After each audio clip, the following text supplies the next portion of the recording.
Mayam Selngapa, hello. My name is Miri Taraki. I am a member of the Townsville Zenard Working Group in Townsville.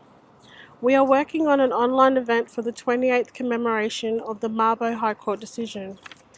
As we are in unprecedented times of COVID-19, we want to ensure the safety of our families and community in Townsville. This year, with the online pre-recorded event, we can all participate together in the safety of our own homes or wherever we may be. As this is an online event, it can be streamed via Facebook or YouTube channels. They can be streamed on your mobile devices, smart TVs, or iPods or iPads. Please tune in on Wednesday, 3rd of June, 2020. Hope you can all be a part of this special event. Awaswal Kaima Esa.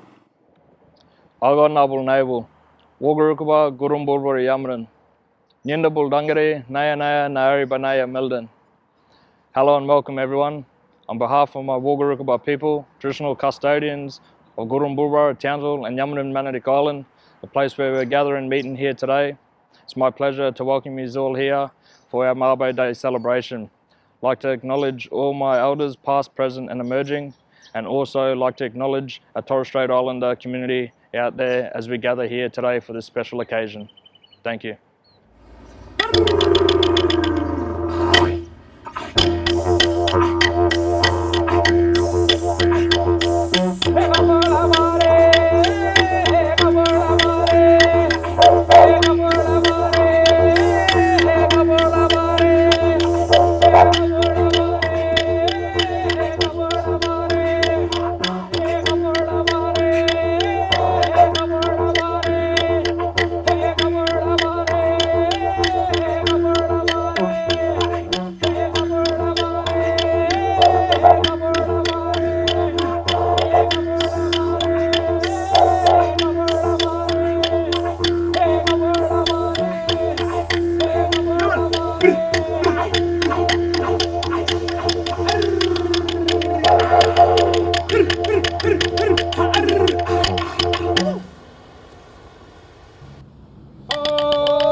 My name's William Koiki Mabo. I'm the grandson of Edward Koiki Mabo.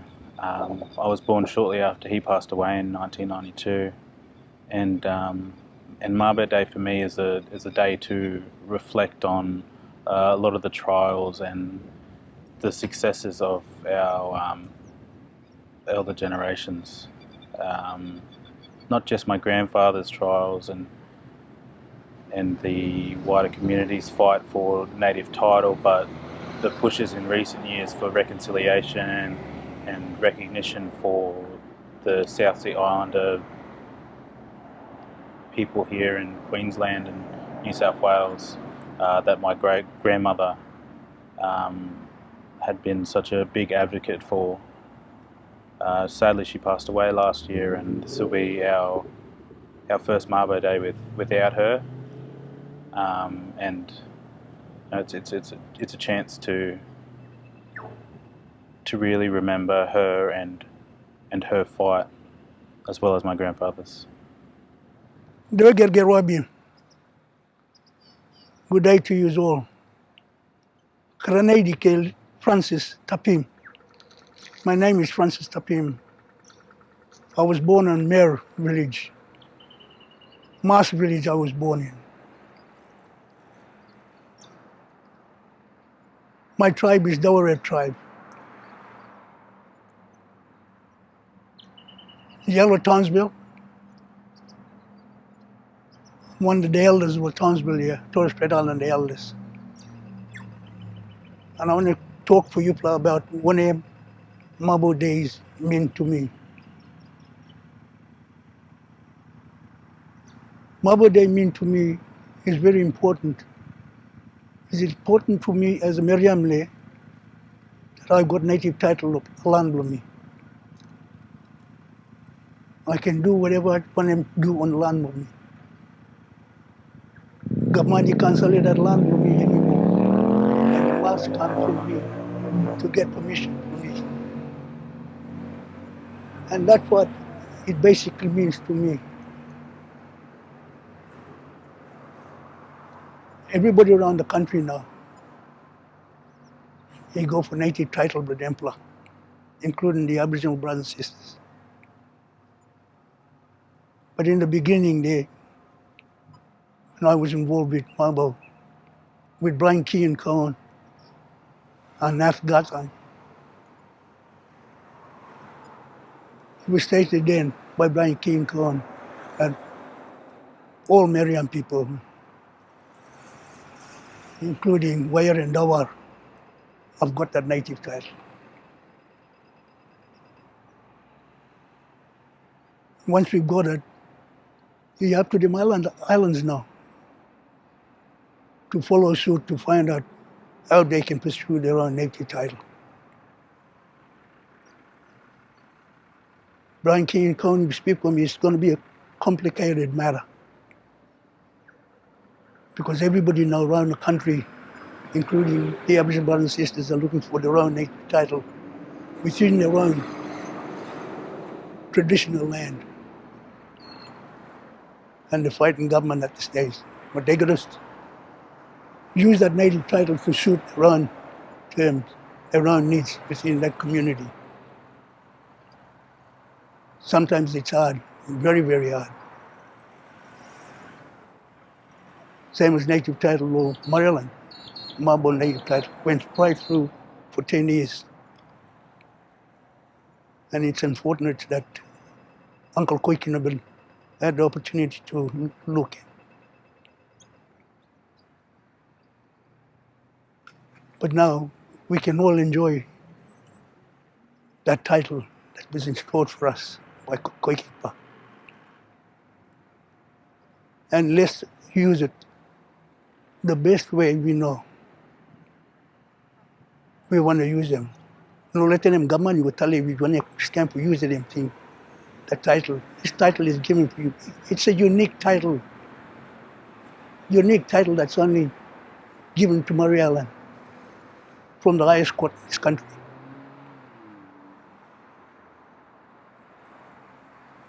Other people have got different interpretation about the native title.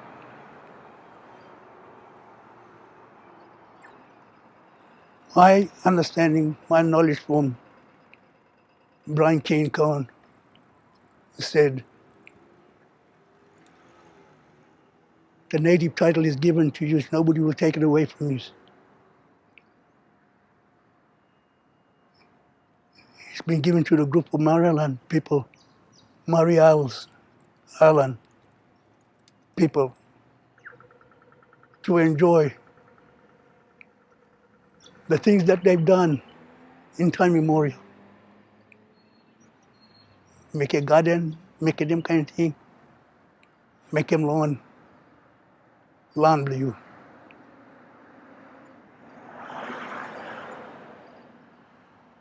Go roble you place you can. Tag moki, teter moki. You cannot walk on somebody else's property, you're trespassing. You can't take anybody's goods. And it's a sad day today that we can't get together, march, and have feasting together like we always do. But because of this COVID-19, we got to do the best way we can. And this is one of the best ways that we can do it. To bring it to you people, to bring it to you live, so you people can see whether you sit down there, Lomer, or Thursday Island, Cairns, Mackay, Brisbane, right around this country. When you look in video, it's live, becoming live people. Living room people. This is where it been happening, that native title been happening here. Uncle Koik be getting from here, and we go for uni here. That's where it be started.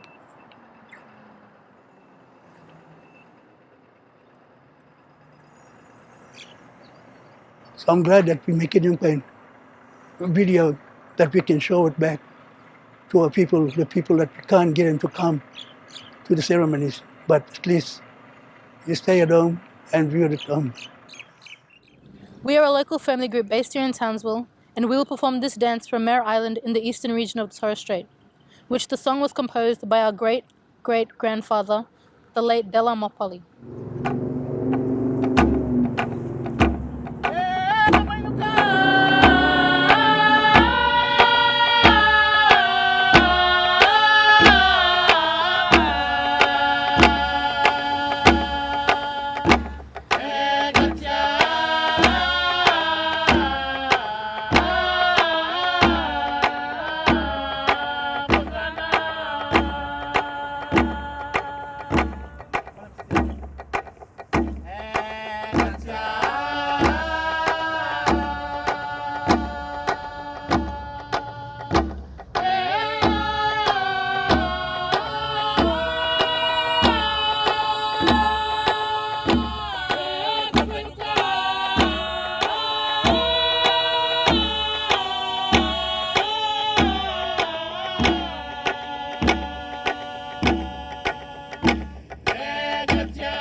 Wadamuli to this very important day of the late Uncle Koiki Mabo. My name is Professor Gracelyn Smallwood. I've been an activist for 50 years, and prior to that my parents were activists, and prior to that my grandparents were. I would like to pay my respects to the traditional owner groups. Where I'm sitting today is the Walgarugabar Nation, and to my Bindal people, Birragubba people on the other side of the river. What Uncle Koiki Mabo Day means to me is very significant, as it's changed the face of Australia politically, and the rebutting of the myth of terra nullius. And I'd like to give a little bit of history as myself as an activist, and I've had the privilege of knowing the late Uncle Koiki Mabo and Auntie Netta, his wife, from a teenager, as I remember going to quite a number of political meetings as a small girl and listening to all these brilliant black and white people talking about land rights, the lack of self-determination, and talking about terra nullius and genocide. So I had all this, I suppose, knowledge and wisdom and even culture that was taught to me by just being there and listening. Uncle Koiki Mabo and his 6 plaintiffs have played a major role, not just in this town, but for national Black Australia.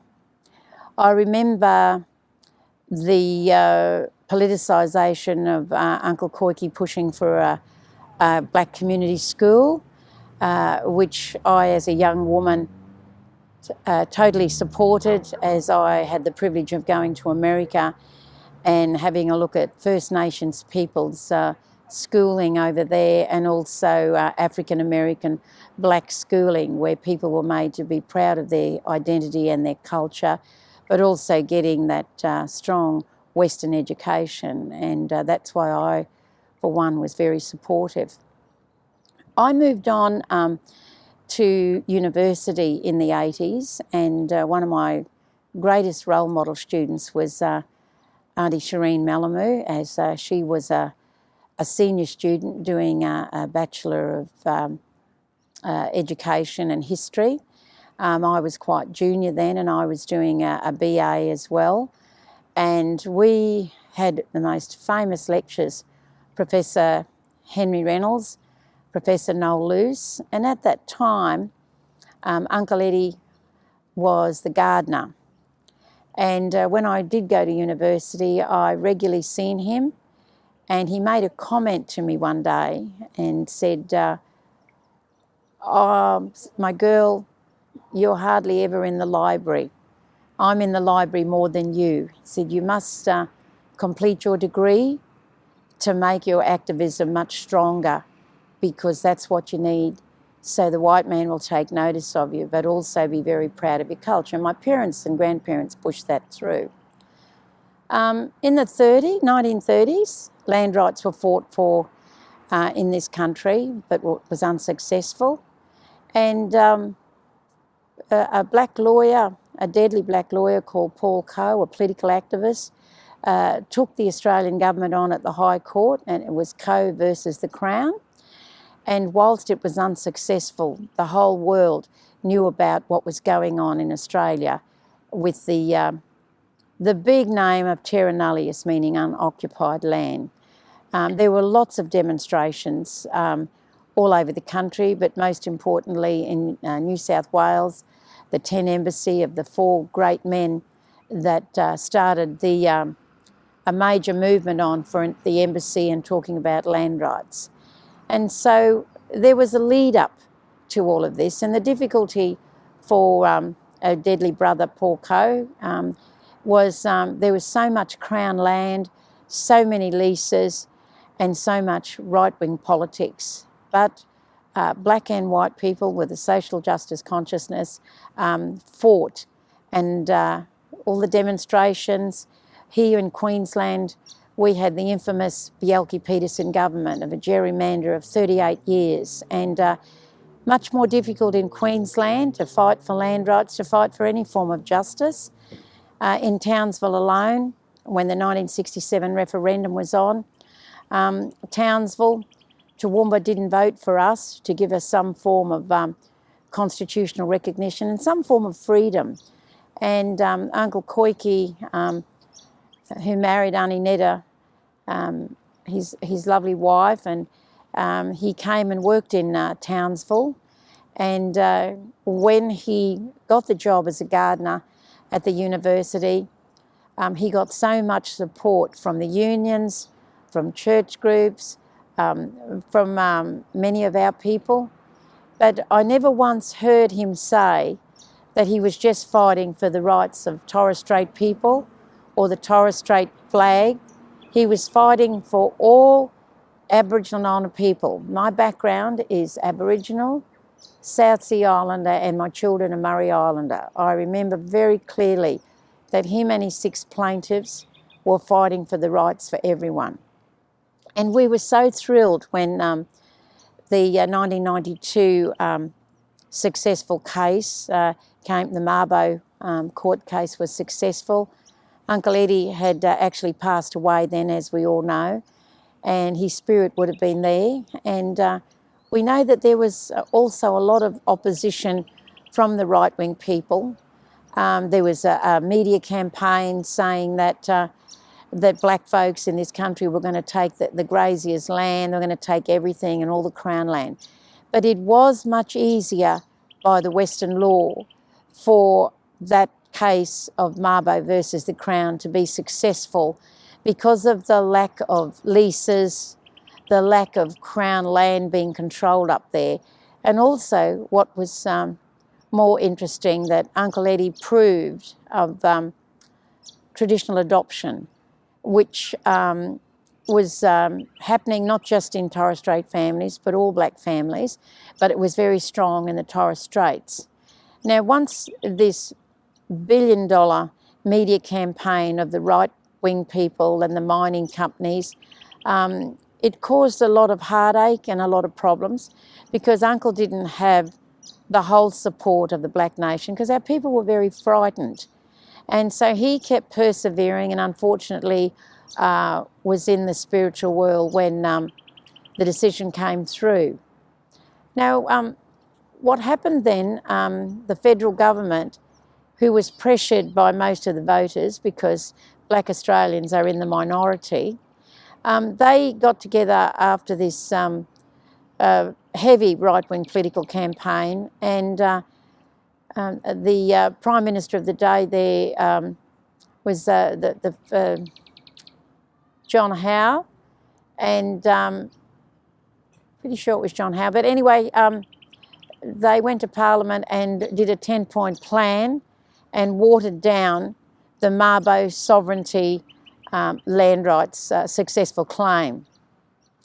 I was working as a professor at the University of Southern Queensland in charge of the First Nations education unit. And I was horrified because I was doing a PhD on human rights violations against First Nations Australians. And I talked about the terra nullius, the genocide, and all those issues of the unresolved grief, loss and trauma, and on how our land was stolen from our people. And that's, as we know, the terra nullius came about when Captain Cook took over the land and said that it was unoccupied, even though he was told that he had to make his peace and virtually a treaty with the occupants of the land. And it was very difficult for us, especially in Townsville, for Uncle Eddie and others to have all this activism. I was still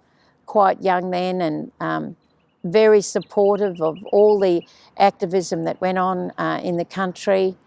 My dad was a political activist as well that totally supported Uncle Koiki. My dad was taken away as a fair-skinned boy and sent to the infamous Palm Island. So I had a lot of politicisation growing up, and there's a book coming out, Elliot Hannay is called The Young Colt, and he was the editor of the Townsville Bulletin, and he interviewed many black and white people about Townsville and activism and land rights. And I spoke to Elliot and I wrote the foreword for his book. The two key black men that he spoke to was Uncle Koiki Mabo and Archie Smallwood, my father. And he said he also interviewed businessmen in Townsville who were men in suits who claimed to be Ku Klux Klan, and they were very nervous about Uncle Koiki Mabo, Archie Smallwood and many other activists, and even myself they were nervous about, because I was coming up through the young ranks as a political activist and telling the whole world in my worldly travels about the horrific genocide and racism that was going on in Australia since the 26th of January 1788 and to this very day. And so this book's coming out of Mr. Hannay, and I had the privilege and honour to be writing the foreword, because the key black players that he'd interviewed have passed on. So because we were in the minority, the Prime Minister of the day, John Howard, assisted in Parliament by many of these right-wing people, watered down the Mabo legislation. I was so frustrated. I took my holidays and I was invited over to Nelson Mandela as a VIP guest, and I was also invited by Colonel Gaddafi's government and Colonel Gaddafi to receive a Human Rights Award about my work in Australia. Many right-wing people called for my sacking in Toowoomba because they said I was taking blood money of the Lockerbie plane crash. And I responded by saying that I don't condone that sort of violence, but the amount of bloodshed that was spilt in our country on our people, both Aboriginal, Islanders and South Sea Islanders, you can't even comprehend all that bloodshed. And the history was kept a secret history, a secret country, which is why when the Mabo legislation came about with all the followers, black and white, we were very pleased with the white people and those brilliant legal team who went up to the Mayor Islands and had the High Court case up there. It was history. In 230 years of history, it was just absolutely amazing.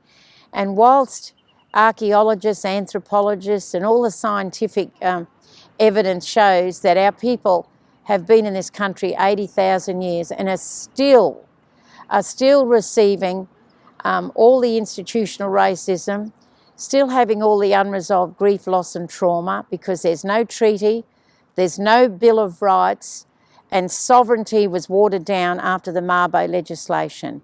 And if we're going to reconcile in this country, we have to get rid of that watered down Mabo legislation, get back to the real issue of when Uncle Koiki and his 6 plaintiffs won fair and square by the highest court in the land in 1992. And then we can reconcile, once we get sovereignty, a Bill of Rights, a treaty, which is what not just Uncle Koiki and the 6 plaintiffs fought for, all the activists in this country fought for. And that's why Mabo means such a great deal to me. And today we've moved on, and we're in this memorial and a minute's silence with our little local 10 people because of the co-virus. But if there wasn't the co-virus, there would be hundreds here and white folks joining our struggle for justice. So I'd like to say Watamuli, which means welcome and farewell in our Birugaba Nation. And I want to leave the one message that Uncle Koiki and his plaintiffs fought for all First Nations peoples, and they fought for Aboriginal, South Sea and Torres Strait people. It was for the whole country. And that's a massive legacy that he's left, and it should be compulsory right across the board about our fight for justice, and also the legacy that Uncle Koiki and his 6 plaintiffs have left for us. Thank you. Our second performance is called Sido. which tells a story about how ladies from Murray Islands through to the western regions of Papua New Guinea used the bows and arrows in war battles and hunting. It also depicts the beauty of these ladies in these regions, especially the Parama Orobo, ladies from Parama Village, Western Province, PNG. Aweswao.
Years ago, when the High Court of Australia made the decision to acknowledge the right and connection Indigenous people have to this land, it changed Australian history forever.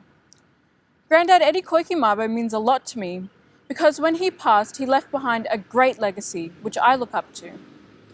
Whether that's in my own leadership positions at school, at church, or in the community, I always try to look at his qualities to become a better leader in my communities.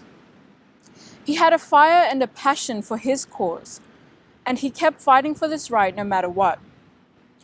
He started a really important journey in the fight for Indigenous land rights, and he took the first step on a path that Indigenous people are still walking on today.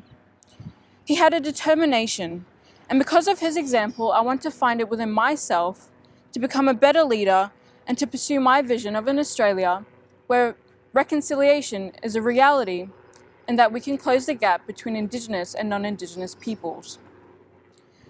When Grandad Mabo took his case to the High Court, it sparked a chain for many other Indigenous groups to claim back their land and to claim back their homes.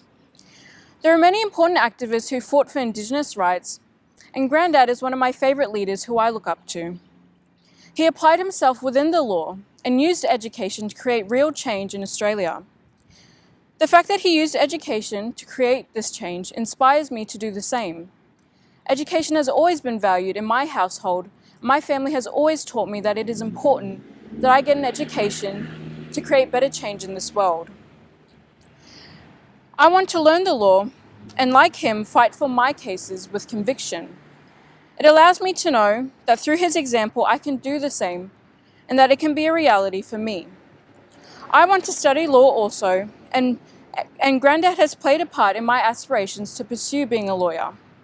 He was able to start his journey at humble beginnings with his wife, Grandma Benita, and this demonstrated to everyone, myself included, that if you have a cause worth fighting for, it doesn't matter where you begin or what you start with, that you can achieve this no matter what. His example becomes even more personal for me when I go to JCU for programs, whether that be for school or for the Indigenous winter programs. To see the name Eddie Koiki Mabo written across the front of the library makes me beyond proud. And in the very core of my heart, I can say with pride that he is a Torres Strait Islander, and so am I, and that he created real change in Australia and represented his people, and I want to do the same. In my aspirations of wanting to become a lawyer, he has been a person I have looked up to, and I have used his legacy as an example for my own life and for my own passions for law. For Indigenous people, Grandad Mabo is a national hero and a man who changed a history which had previously lied with its term terra nullius and denied Indigenous people the right to their homes. But by living in Townsville, the very place in which he started his journey to the High Court, he has become a local hero, and he is a hero in my heart. I also look up to him because my grandmother, on my father's side, is from Murray Island as well. And because of the Mabo decision, the land from which my blood comes from does not belong to the Crown, and the Commonwealth has no place in claiming a land which belongs to my ancestors. Eddie Mabo was a man of passion and of fierce determination. He fought for what he knew was right.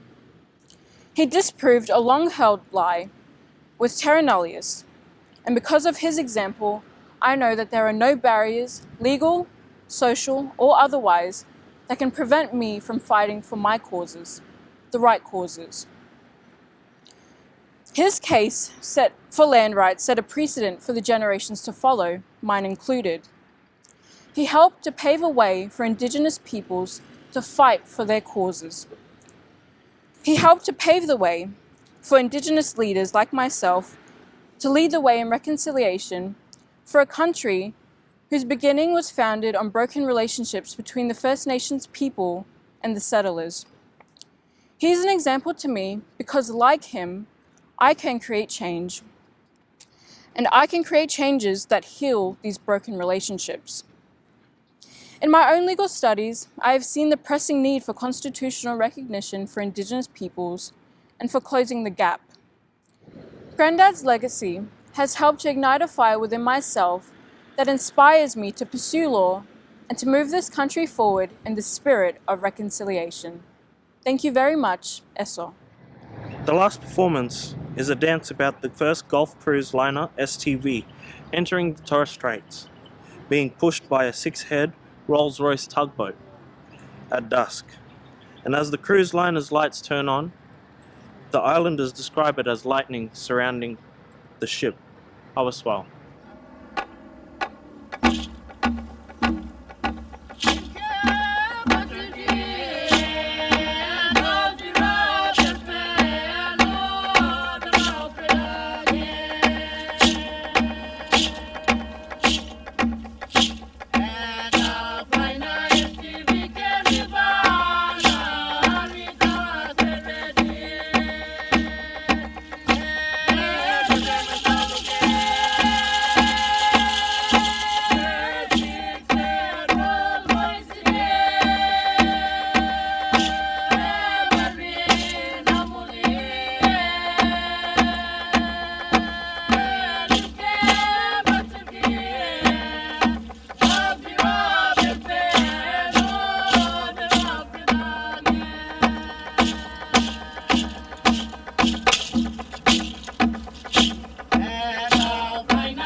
Mabo Day for me actually takes me back to my childhood. So as a young boy, Grandad Koiki used to come over to my grandfather's place, Guinness Sailor, George Sailor or Namu, and that's where I guess my fondest memory begins for Mabo, because that was the beginning of this journey for Grandad Koiki to what we know today as Mabo Day on June the 3rd. So that actually brings me back to my childhood. And then so there was a relationship started way back then. I was also part of, my mother was a head of a community organisation where the first anniversary of Mabo Day, back in 1992, the commemoration of Mabo, where we did a traditional kapmari at the James Cook University, which was basically the birth of how where Koiki started as a janitor at JCU. So Mabo Day has a lot of significance in my life for the fond memories as a youngster, and then through to my grandparents, Dave Passy, and my grandfather Sam Passy, being the plaintiffs for the Mabo case and the native title. So Mabo Day for me has a real significance in my life and my family's life, from like I said, as a young boy through to my adult life. And yeah, it's great to carry on the legacy of what we know today as Mabo. Mayam, Seongapa, and welcome. My name's Topsy Tapim. I'm born and bred in Townsville, and I'm very honoured to be part of this wonderful production that we're putting together. I'm going to talk about what Mabo Day means to me, and I guess the first thing that comes to mind is leadership, determination, passion, love for people, truth, and culture. Uncle Koiki was an absolute inspiration, and the work that he did for our people was absolutely incredible. And I'm very proud to say that I'm also a student of the Black Community School, And as a young 5-6-year-old, I remember it very clearly of what Black community school was like for us. And it was language, learning language, it was singing, it was dancing, prior to learning our ABC. So when I think of Mabo, I also think about my time at Black community school. I also think about the lot of struggles and the challenges that my parents and other family members endured during that time for, look, just to be heard as Aboriginal Torres Strait Islander people in our country, in our state, let alone in our city of Townsville, the struggle that they had to go through to get to where we are today. And I stand very proud, Bagadagam woman and Dawareb woman from my mother and father's side of Mabyog Island and Murray Island. I stand as a very proud Torres Strait Island woman, and I encourage all our young people to come together, research, learn, and know what our elders fought for and what they had to do. And this is one of the biggest movement in our country when it comes to our people. And Uncle Koiki did that, not only for Torres Strait Islanders, but he did it to build a pathway for Aboriginal people and South Sea Island people. And I guess my invitation today is to all our young people to get educated, come together, learn and be inspired by the wonderful work that's being conducted past by our elders and now as emerging elders. It's really important. So Mabo Day to me is about identity, it's about culture, it's about the passion to be the best that you can be, and that no matter what's going on in your life, that you can overcome challenges. And we've seen that with our elders. And most importantly too, about the working together as a true leader. Uncle Koiki didn't do this by himself, for himself. He did it with people beside him. He took people on that journey with him. And that's what true leadership is about. And I'm very grateful, very honoured to celebrate the 28th year of Mabo Day. A couple of more years we'll be celebrating the 30th anniversary. So hope you enjoy what you've seen today by everyone that's put this wonderful footage together. I wish you all a happy Mabo Day and God bless. Thank you. Hello, my name is Rick Finiasa Families. My dad is from the Wagadagam tribe from Mabyog. My mom is from Murray Island, from Mer, from the Zagareb tribe. What Mabo Day means to me, 2020, it's the 28th year anniversary. It means that we have an obligation, me personally, to do all I can to have, to do the best I can to make sure we build upon the legacy of Uncle Koiki and what he stands for, and the other people that stood with him. I believe that the platform's been set for us, and now it's up to us to build on that, so we can bring the social good and social justice that he fought for, and all the other plaintiffs, to bring to our families, to ourselves. I believe that whatever, in 2020, whatever lot in life you've been given, whether that be in your family, in your work, in school, use that for good, to bring much good that all our elders, what they've done before, has not been in vain. I'm passionate about doing this. I've done so for so many years in my adulthood. I've now passed on to my children to do the best that they can to bring about the social justice and also the economic independence of Indigenous people, especially Torres Strait Islanders, how we contribute to mainland Australia, to our Aboriginal brothers and sisters, and also to the mainstream economy. I think it's very important that we do that. It's 2018, 2020, it's been 28 years. It gives us much food for thought moving forward. I'm grateful for this opportunity that we've been blessed to stand here at the monument site, where ground zero, where it's all started, all that 28 years ago. I am grateful to walk hand in hand with others and do I can with my family and others in the community to make sure that we bring much good to the people of this great land. I also want to recognize the traditional owners that we're here on their land, the Wulkurukuba and Bindal nations. It's a very important time that we acknowledge them as well, that we are here on their land. And I am so grateful and blessed that we can do that. Happy Mabo Day, and I hope that this 28th year means as much to you as it does to me. Thank you, and that's all.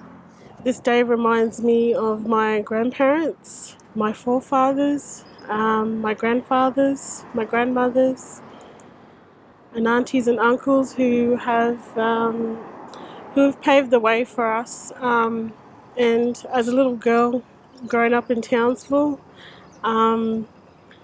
just being a part of the Aboriginal and Torres Strait Islander community, it gives me great pride in knowing that I come from a very strong community, and understanding our culture is very important, and that's what our grandfathers believed in. Mabo Day to me means a time to reflect and take stock, reconnecting with those values and beliefs. The values that Uncle Koiki Mabo and the plaintiffs had in believing that our land belonged to us and that we had an ongoing and continuing connection to land, sea and country.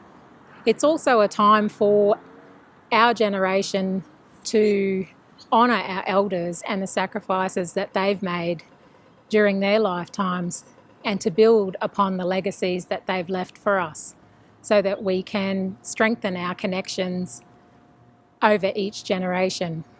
Thanks to Uncle Koiki and Auntie Nita and the plaintiffs, we now have a symbol through the Mabo decision that unifies all Australians.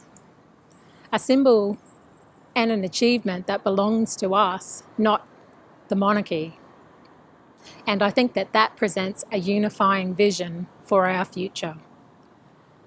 Although this year our community celebrations can't go ahead due to COVID-19 or coronavirus, this working group just wanted to honour our community and try and pull together an event so that our elders and community members can enjoy safely from home. Happy Mabo Day, you mob. As this year marks the 28th anniversary of the Mabo decision, let us all rejoice in celebration of the 10-year struggle that our true Meriam warriors, the late Granddad Koiki Mabo, Papa James Rice, Lugis Dave Passy, Granddad Henry Kabiri, Lugis Sam Passy, and Grandma Salu Asali, what they endured to make their vision of the future a reality. Aweswal Kaimeso, and thank you. My understanding is that the native title we've got is a very important title, and it's one that we must use it and educate our kids, our children, so they understand it. Not to abuse it. Don't abuse native title to be, because I'm there for lifetime doing plan. I'm identify with them you plan. I'm identify with them umbrella.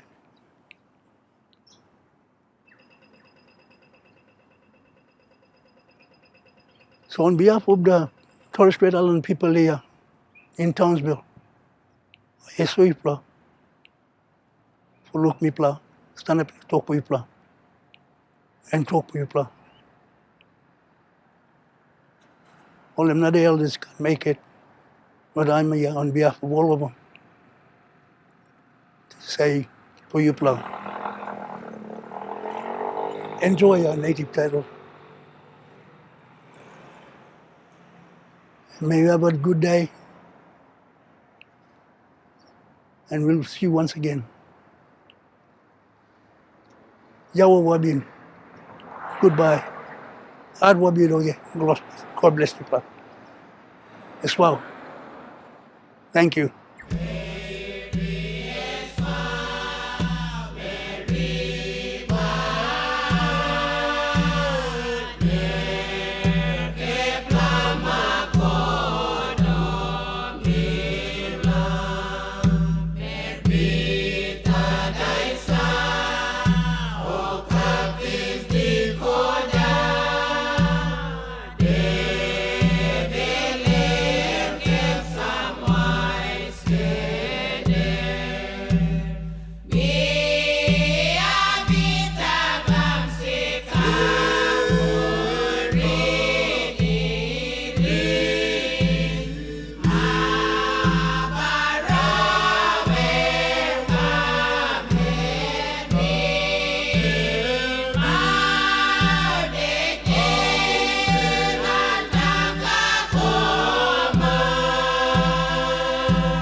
Thank you.